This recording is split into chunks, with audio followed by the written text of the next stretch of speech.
Everyone, good morning. কেমন আছো তোমরা সবাই? আশা করছি তোমরা সবাই ভালো আছো। আমি সৌমি চলে এলাম তোমাদের সঙ্গে একটা নতুন ভিডিও নিয়ে। আজ সোমবার, সপ্তাহের প্রথম দিন, তাই সপ্তাহের প্রথম দিন সবাই মন দিয়ে কাজ করতে হবে। তো চলো এখন থেকে আমি আমার ব্লগটা শুরু করছি। আশা করছি তোমাদের আজকে ব্লগটা খুব ভালো লাগবে। আচ্ছা, তোমরা তার আগে জানাও তো আমার এই ডেইলি ব্লগ বা ডেইলি রুটিন তোমাদের কেমন লাগে। তোমরাও কিন্তু আমাকে কমেন্টস করে জানিও। আজকে দেখো সকাল সকাল পুজো হয়ে গেছে, আর এই যে মাঝখানে জবা ফুলটা দেখতে পাচ্ছ, এটা কিন্তু আমার গাছে প্রথম ফুটেছে। আজকে সকালটা আমার কাছে অনেক তাড়াতাড়ি সব কাজ হয়ে গেছে। স্নান করে তাড়াতাড়ি করে সব পুজো আচটা দিয়ে তারপরে রান্না করতে বসেছি। আজকে রান্না করব কচুরলতি দিয়ে চিংড়ি মাছ, তার সাথে হচ্ছে পাট শাক দিয়ে মুসুরির ডাল, একটা ডাল টাইপের করব। তোমরা কারা কারা খেতে ভালোবাসো অবশ্যই কিন্তু বলো।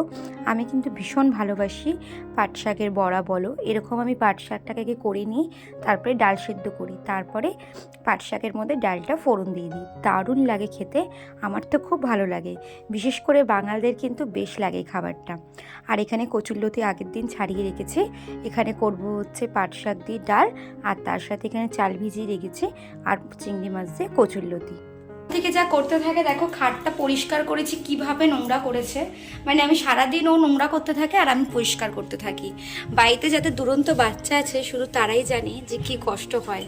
যাই হোক, এখনই করবে, আর তো পরে আর করবে না। পরে বড় হলে তখন অনেক স্কুল আছে, পড়াশোনা আছে, তখন এগুলো করার আর টাইমই পাবে না, আর তখনই আমরা এগুলো খুব মিস করব। কি তাই তো? ঠিক বললাম তো বন্ধুরা? তো চলো আজকে রিউকে স্কুলে পাঠাবো। তো একদমই হাতে সময় নেই, রান্নাবান্না ওদিকে বসিয়ে দিয়েছি। এবার রিহুর খাবারটা বসাবো, রিউকে খাইয়ে স্নান টান করে স্কুলে পাঠাবো। তো চলো তোমরা আজকে ব্লগটা দেখতে থাকো।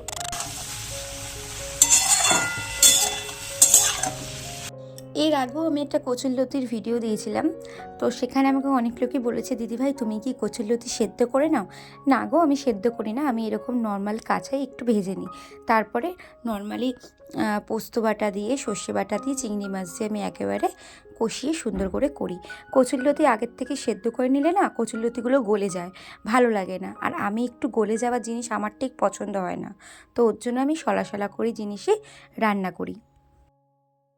তারপর সন্ধেবেলায় বর হঠাৎ করে একটা প্ল্যানিং করলো যে যাবে একটু দাদা বৌদির বিরিয়ানি খেতে। বহুত দিন খায় না জানো। তো আমরা এসে এখন বিরিয়ানি খেতে দাদা বৌদিতে। হঠাৎ সাডেনলি প্ল্যান হলো, তোমাদের দাদাভাই সারপ্রাইজ দিল, ওদের সাডেনলি রেডি হয়ে চলে আসলাম। তো আমরা স্টার্টারে নিয়েছিলাম মাটনের কিমা থেকে চিকেনের একটা রোস্ট টাইপের ছিল কিছু একটা, তারপর নিলাম বিরিয়ানি। তো চলো আজকের মতো টাটা।